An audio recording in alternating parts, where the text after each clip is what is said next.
403 शब्दों की है संपादकीय डिक्टेशन। शुरू होगी 5 सेकंड बाद।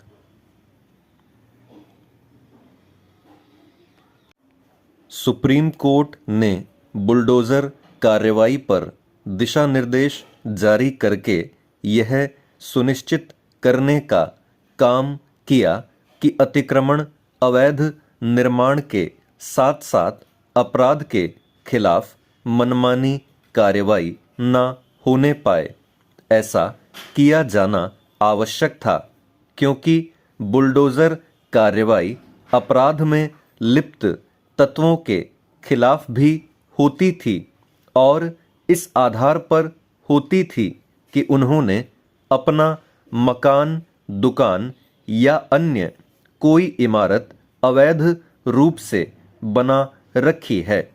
शासन प्रशासन की ऐसी कार्रवाई करने में इसलिए आसानी होती थी क्योंकि प्रायः लोग अपने भवनों का निर्माण स्वीकृत मानचित्र या तय मानकों के हिसाब से नहीं करते।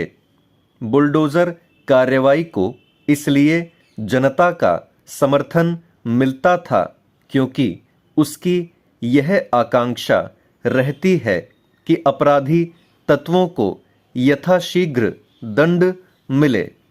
इसी कारण बुलडोज़र कार्रवाई की सराहना होती थी, लेकिन इसकी अनदेखी नहीं की जा सकती कि इस तरह की कार्रवाई में संदिग्ध अपराधी अभियुक्त का घर, दुकान ध्वस्त होने से उसके स्वजन भी सजा पाते थे।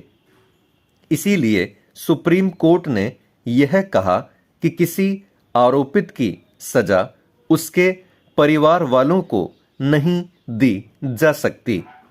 सुप्रीम कोर्ट ने बुलडोज़र कार्रवाई को लेकर जो दिशा निर्देश जारी किए, उनके आधार पर इस नतीजे पर भी नहीं पहुंचा जाना चाहिए कि अवैध निर्माण और अतिक्रमण करने वालों के खिलाफ बुलडोज़र कार्रवाई का रास्ता बंद होने जा रहा है।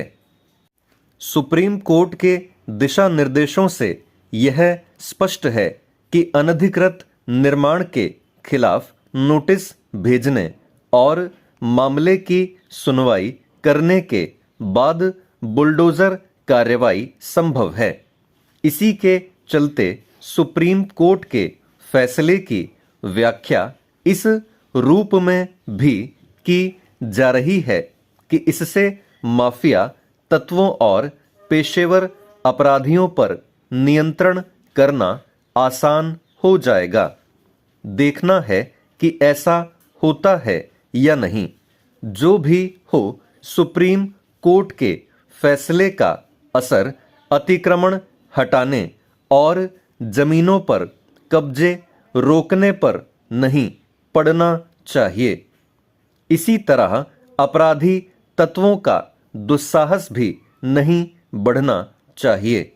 सुप्रीम कोर्ट ने यह सही कहा कि बिना फैसले किसी को दोषी न माना जाए और अपराधी को दंड देना अदालत का काम है। लेकिन प्रश्न यह है कि क्या अदालतें यह काम सही से कर पा रही हैं? अच्छा होता कि सुप्रीम कोर्ट पर इस प्रश्न पर भी गौर करता, क्योंकि यह किसी से छिपा नहीं कि अपराधी और माफिया तत्वों को उनके किए की सजा मुश्किल से ही मिलती है।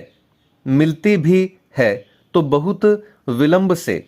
बाहुबली, धनबली किस्म के या फिर राजनीतिक असर वाले अपराधी तत्वों के मामलों में यही अधिक देखने को मिलता है। स्टॉप।